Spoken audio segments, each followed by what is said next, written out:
Hello guys, it's Kevin, State & Co. Truck Insurance. Welcome back to the channel. So a new bill just dropped and it's getting a lot of attention in the trucking world. Lawmakers finally are proposing a $7,500 tax credit for truck drivers, and on paper it sounds like a big win.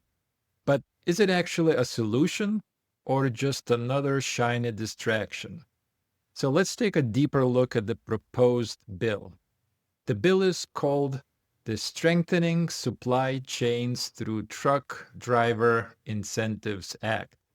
And that's a mouthful. And if passed, it would give current CDL holders who've logged at least 1,900 working hours in a year a $7,500 refundable tax credit. New drivers or those enrolled in registered trucking apprenticeships could get $10,000. The goal?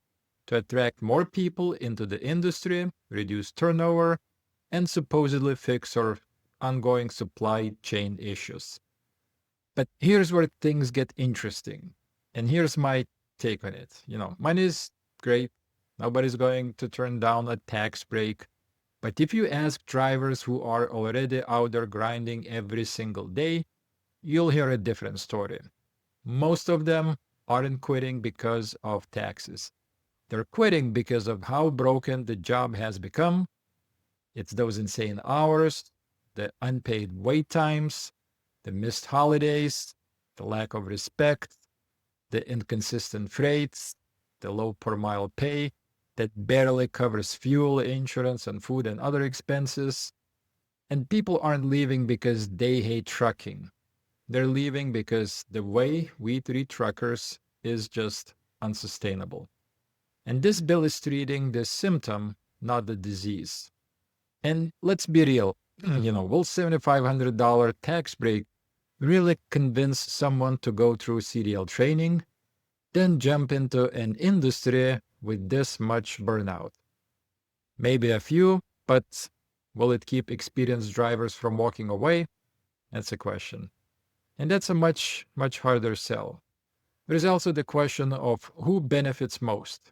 I mean, is it the company drivers? Probably. But what about owner-operators, lease drivers, independent contractors? If the credit structure isn't designed right, some of the people who need relief the most might get left out. And again, now the bill has support from both Republicans and Democrats, which is kind of rare these days. The American Trucking Associations and the Teamsters are both backing it, and that kind of tells you something. There's a political momentum here, but momentum isn't the same as long-term impact.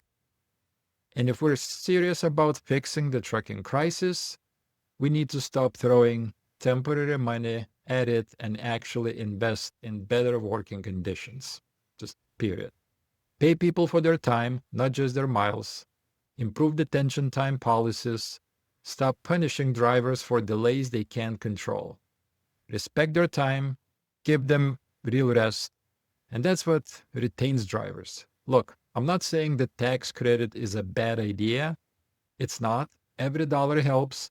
But let's not pretend it's going to fix the driver shortage or just magically make trucking attractive again. This industry needs structural reform, not just financial carrots. So, what do you think? Would a $7,500 tax credit make a difference for you?